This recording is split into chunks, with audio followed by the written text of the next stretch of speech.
હે જોયા જે અયોધ્યાની માય રામજી પ્રગટ થયા છે, જોયા જે અયોધ્યાની માય રામજી પ્રગટ થયા છે, જોડોયા અવસર યુજવાય રામજી પ્રગટ થયા છે.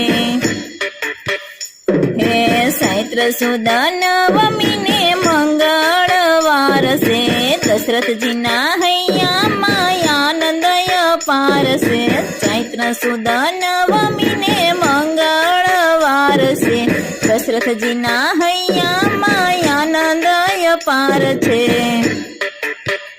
હે કૌશલ્યામાં ગાંડા ખેલ થાય રામજી પ્રગટ થયા છે, કૌશલ્યામાં ગાંડા ખેલ થાય રામજી